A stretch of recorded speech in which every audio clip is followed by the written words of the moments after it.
ভাই অস্থির অস্থির, মানে একদম বাংলাদেশের ইতিহাসে সেরা। এক কথায় অসাধারণ। আমি জাস্ট মন থেকে দোয়া করি সাকিব ভাইয়ের জন্য। গাইস, মেগাস্টার শাকিব খানের বরবাদ সিনেমা তো সবকিছু বরবাদ করে দিচ্ছে। সাধারণ অডিয়েন্স থেকে শুরু করে বক্স অফিসের কালেকশন, এই সিনেমা সব জায়গাতে তাণ্ডব চালাচ্ছে। সো গাইস, আজকের ভিডিওর মধ্যে বরবাদ সিনেমা সম্পর্কে আমি আমার পার্সোনাল এক্সপিরিয়েন্স সম্পর্কে আপনাদেরকে জানাবো এবং জানাবো এই সিনেমাটা প্রথম দিন এবং দ্বিতীয় দিন কত টাকা কালেকশন করেছে। তাহলে চলুন আর বেশি কথা না বলে ভিডিও শুরু করা যাক। প্রথমে আসি বরবাদ সিনেমাটা আমার কেমন লেগেছে সে বিষয়টার কাছে। এই সিনেমাটার মধ্যে শাকিব খানের যে চরিত্রটা, এই চরিত্রটার মধ্যে আপনি সব রকমের খারাপ গুণগুলো দেখতে পারবেন। যেমন সে অতিরিক্ত নেশা করে, নারীদের সাথে অবাধ মেলামেশা করে, যখন যাকে যেখানে ইচ্ছা সেখানেই মেরে দেয়। এক কথায় সে বরবাদ একটা ছেলে, কিন্তু এই বরবাদ পাগলা ছেলেটা সত্যিকারের প্রেমে পড়ে যায়, যা তার জন্য কাল হয়ে দাঁড়ায়। সিনেমাটা যেহেতু একটি প্রতিশোধের গল্প, তাই এই সিনেমাটার মধ্যে কোন ধরনের প্রতিশোধ দেখা যাবে, কার থেকে মূলত প্রতিশোধটা নেওয়া হবে, শেষ পর্যন্ত কে টিকে থাকবে এবং এই সমস্ত কাজ করার পর কে বিজয়ী হবে, এই সমস্ত বিষয় যদি আপনি জেনে নিতে চান তাহলে আপনাকে দেখতে হবে বরবাদ সিনেমাটা। বরবাদ সিনেমা দেখার পর যার প্রশংসা সবার আগে করতে হবে তিনি হচ্ছেন এই সিনেমার ডিরেক্টর মেহেদী হাসান। যখন বরবাদ সিনেমাটার অ্যানাউন্সমেন্ট করা হয়েছিল এবং যখন জানতে পারা গিয়েছিল এই সিনেমাটা পরিচালনা করবে নাটকের একজন ডিরেক্টর, তখন এই বিষয়টা নিয়ে অনেক বেশি সমালোচনা করা হয়েছিল। কিন্তু মেহেদী হাসান প্রমাণ করে দিয়েছে যদি যোগ্যতা আর স্কিল থাকে তাহলে নাটকের ডিরেক্টরও বড় ইতিহাস সৃষ্টি করতে পারে। মেহেদী হাসান হৃদয় তার প্রথম সিনেমার মাধ্যমে বাংলাদেশের সর্বোচ্চ বাজেটের সিনেমা নির্মাণ করেছে এবং সেই সিনেমায় কাস্ট করিয়েছে বাংলাদেশের সবচেয়ে বড় মেগাস্টার শাকিব খানকে এবং নির্মাণ করেছে বাংলাদেশের ইতিহাসের সর্বকালের শ্রেষ্ঠ সিনেমাটা, এবং এই সিনেমাটা বাংলাদেশের সব সিনেমা রেকর্ডকে ভেঙে দিতে চলেছে। এবার আসি শাকিব খানের কাছে। শাকিব খানের চরিত্রটা এই সিনেমায় যেমনটা হওয়া উচিত ছিল, মেহেদী হাসান হৃদয় ঠিক তেমন ভাবে শাকিব খানকে প্রেজেন্ট করেছে। শাকিব খানের এই যে চরিত্রটা, এই চরিত্রের মধ্যে কি নেই, তার মধ্যে আছে হিংস্রতা, দুর্দর্শতা, অ্যাটিটিউড ইত্যাদি। এক কথায় গল্পের প্রয়োজনে শাকিব খানের চরিত্রটা এই সিনেমায় যেমন হওয়া উচিত ছিল সেরকম ভাবে এই সিনেমার মধ্যে শাকিব খানকে প্রেজেন্ট করেছেন মেহেদী হাসান হৃদয়। এই সম্পূর্ণ সিনেমাটার মধ্যে আই ক্যাচি যে ব্যাপারটা সেটা হচ্ছে শাকিব খানের লুক এবং তার এন্ট্রি সিন গুলা। দুর্দান্ত লুকের সাথে তার প্রত্যেকটা এন্ট্রি সিন আপনাকে সিনেমা হলের মধ্যে গুজবাম ফিল করতে বাধ্য করবে। এক কথায় এই সিনেমাটার মধ্যে শাকিব খানের ক্যারিয়ারের বেস্ট লুক গুলোই রাখা হয়েছে এবং এই সিনেমাটার মধ্যে শাকিব খান এই লোকটাকে দিয়ে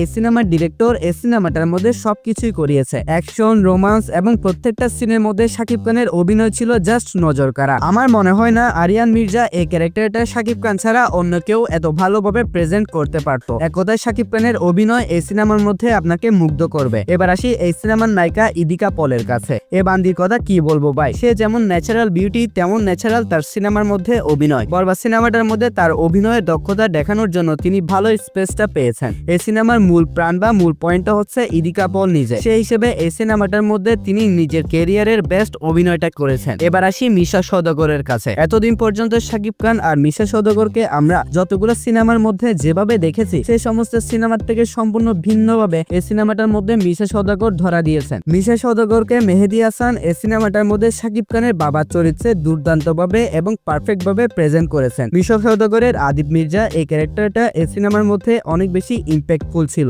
এখন যদি বলি এই সিনেমার ভিলেন অর্থাৎ ফারহান ক্যারেক্টারটার কথা, তাহলে যা বলবো সেটা হচ্ছে আমরা সবাই ধারণা করেছিলাম যে যিশুর এই ফারহান ক্যারেক্টারটা এই সিনেমার মধ্যে অনেক বেশি ডেঞ্জারাস হবে। যেমনটা ধারণা করেছি ঠিক তেমনটাই ছিল। যিশুর এই ফারহান ক্যারেক্টারটা শাকিব খানকে সমান তালে টক্কর দিয়েছে এই সিনেমাটার মধ্যে। ফারহান ক্যারেক্টারটা ডিসক্রিপশন থেকে শুরু করে বিল্ড আপ সবকিছু ছিল দুর্দান্ত। যদিও কিছু অভিযোগ থেকে যায়, সেটা হচ্ছে মেকার্সরা চাইলে এই ক্যারেক্টারটাকে আরো ভালোভাবে প্রেজেন্ট এবং স্পেস দিতে পারতো এবং এই ক্যারেক্টারের সাথে শাকিব খানের আরো বেশ কিছু সিন রাখা যেতে পারতো। যেমন আমরা দেখেছিলাম অ্যানিমেল সিনেমাটার মধ্যে হিরো এবং ভিলেনের মধ্যে একটা হাড্ডাহাড্ডি ফাইট হয়। এই বিষয়টা কিন্তু শাকিব খানের এই বরবাদ সিনেমার মধ্যে থাকছে না। যদি ভিলেন এবং হিরোর মধ্যে একটু হাড্ডাহাড্ডি ফাইট শেষ সিনে রাখা হতো তাহলে বিষয়টা কিন্তু জমে যেত। বাট একদমই যে নিরাশ করেছে এমনটাও না। অডিয়েন্স অবশ্যই তাদের দুইজনের যে লড়াইটা দেখানো হয়েছে সেটাকে অনেক বেশি এনজয় করেছে। এই সম্পূর্ণ সিনেমাটার মধ্যে আরো একটা ইম্প্যাক্টফুল ক্যারেক্টার হচ্ছে জিল্লু, যে ক্যারেক্টারটা প্লে করেছে কলকাতার অভিনেতা শ্যাম ভট্টাচার্য।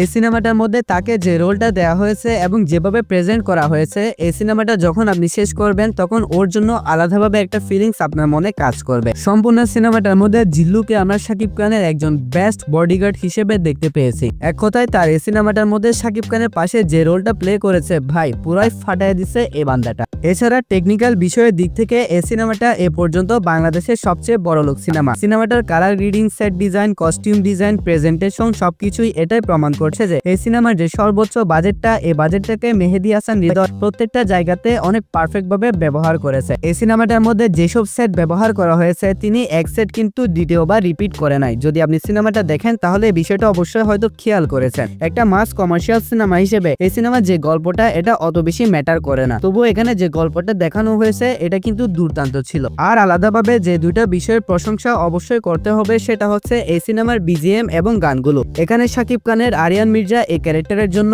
আলাদা একটা বিজিএম রাখা হয়েছে এবং ভিলেনের জন্য রাখা হয়েছে আলাদা বিজিএম। প্রত্যেকটা রোমান্টিক সিন এবং সিরিয়াস সিচুয়েশনের জন্য আলাদা বিজিএম প্রেজেন্ট করা হয়েছে এই সিনেমাটার মধ্যে। বিজিএম এর দিক থেকে এই সিনেমাটা নেক্সট লেভেলে চলে গিয়েছে। এরপর যে বিষয়টা আছে সেটা হচ্ছে এই সিনেমার গান। এই সিনেমার প্রত্যেকটা গানই কিন্তু অনেক বেশি ইম্প্যাক্টফুল ছিল এবং নিঃশ্বাস নামে যে গানটা কয়েকদিন আগে রিলিজ করা হয়েছিল এই গানটা কিন্তু এই সিনেমার ক্লাইম্যাক্স সিনে ব্যবহার করা হয়েছে। ক্লাইম্যাক্সের সাথে এই গানটা দুর্দান্তভাবে ফুটিয়ে তুলেছে মুভির মেকার্সরা। এই গানের প্রত্যেকটা লিরিক্স, প্রত্যেকটা লাইন আপনাকে সম্পূর্ণ সিনেমাটা ব্যাখ্যা করে দিবে ক্লাইম্যাক্স সিনটার মধ্যে। সেই হিসেবে গানটা ক্লাইম্যাক্স সিনটাকে নেক্সট লেভেলে নিয়ে গিয়েছে। ওভারঅল এই সিনেমাটা সব দিক থেকে একটা পারফেক্ট প্যাকেজ একটা সিনেমা। আপনি যদি সাউথ আর বলিউড লেভেলের সিনেমা বাংলাদেশ ইন্ডাস্ট্রি থেকে দেখতে চান তাহলে বরবাদ সিনেমাটা অবশ্যই দেখে নিতে পারেন যদি আপনি না দেখে থাকেন। অবশ্যই কোনো অবস্থাতে এই সিনেমাটা আপনাকে হতাশ করবে না। এখন আসি এই সিনেমাটা প্রথম দিন এবং দ্বিতীয় দিন কত টাকা কালেকশন করেছে সে বিষয়টার কাছে। এই যাবৎকালে বাংলাদেশে রিলিজ হওয়া সমস্ত সিনেমার কালেকশনকে ব্রেক করে দিয়ে এই সিনেমাটা নতুন রেকর্ড সৃষ্টি করেছে।